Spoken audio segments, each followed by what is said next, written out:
দুনিয়া জাহেল। ইব্রাহিম আলাইহিস সালামের পরিবার একাই মুসলমান। ইব্রাহিম আলাইহিস সালামের চলে আমার চলে না, ইব্রাহিম আলাইহিস সালামের চলে আমার চলে না। আপনার পরিবারকে যদি ঠিক করতে পারি তাহলে ইনশাআল্লাহ সফলতা অর্জন করতে পারবো।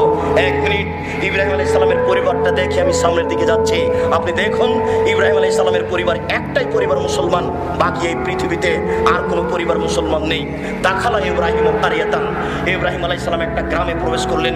সেই গ্রামে ছিল স্বৈরাচারী শাসক। স্বৈরাচারী শাসককে বলা হলো, ইব্রাহিমের সাথে একজন মেয়ে রয়েছে, সে অতীব সুন্দরী। সৌদি আরবের বুকে, আরব ভূখণ্ডে যত নারী আছে তার মধ্যে সবচেয়ে সুন্দরী এই ইব্রাহিম আলাইহিস সালামের সাথে যে নারী আছে, যার নাম সারা। একজন লোক স্বৈরাচারী স্বৈরাচারী শাসক পাঠালো ইব্রাহিম আলাইহিস সালামের কাছে। বলা হলো, মানে হে আল্লাতি মা ইব্রাহিম, আপনার সাথে যে মহিলা রয়েছে সে কে? তখন ইব্রাহিম আলাইহিস সালাম বলছেন, হোয়া হে উখতি, সে আমার বোন।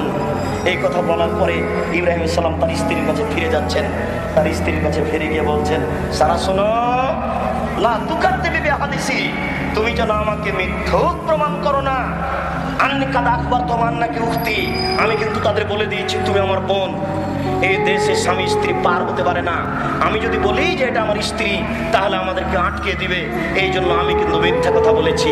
আমি বলেছি সেটা আমার বোন। তুমি যদি এখন বলো এটা আমার স্বামী তাহলে আমরা বন্দী হয়ে যাব।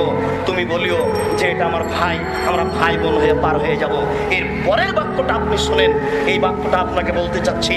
এরপরে তিনি বলছেন, সারা মনে রেখো, আমি আর তুমি ছাড়া এই মাটির উপরে কোনো মুসলমান নেই। লাইসা আহাদুন মুসলিম আলা ওয়াজহিল আরজ, আমি আর তুমি ছাড়া এই মাটির উপরে আর কোনো মুসলিম পরিবার নেই। আপনি অত হতাশা হচ্ছেন কেন যে পর্দাটা সরালে দেখতে পাবো হাজার হাজার উলঙ্গ মেয়ে হাঁটছে, তাহলে আমার ইমান কিভাবে টিকবে? আপনি অত নিরাশা হচ্ছেন কেন? সারা পৃথিবী উল্টে আছে। ইব্রাহিম আলাইহিস সালাম একাই ঠিক চলে, আমার চলবে না? অবশ্যই চলবে। কাল থেকে আমার মেয়ে এই রাস্তা দিয়ে হাঁটবে হাত মোজা দিয়ে, পা মোজা দিয়ে, উন্নত মানের পোশাক পরে, চশমা চোখে লাগিয়ে কলেজে যাবে। সম্ভ্রান্ত পরিবারের মেয়ে যাবে। এই মেয়েটা নগ্ন, সেজন্য আমার মেয়েকে নগ্ন হতে হবে। কে বলেছে? আমার পরিবারের জন্য আমি জিম্মেদার, আমি দায়ী। ওর জন্য সে জবাব দিবে, আমাকে দিতে হবে না। কবর কি জিনিস মরলে বোঝা যাবে, কিয়ামত কি জিনিস মরলে বোঝা যাবে, জাহান্নাম কি জিনিস মরলে বোঝা যাবে। অতএব তার বিষয়টি আমার নয়, আমার বিষয়টি আমার। আপনার পরিবারকে সংশোধন করতে চাই। সম্মানিত দিনী ভাই, বলছিলাম হুজুরকে তদন্ত করে কথা বলতে হবে, নইলে হুজুরের জাহান্নাম।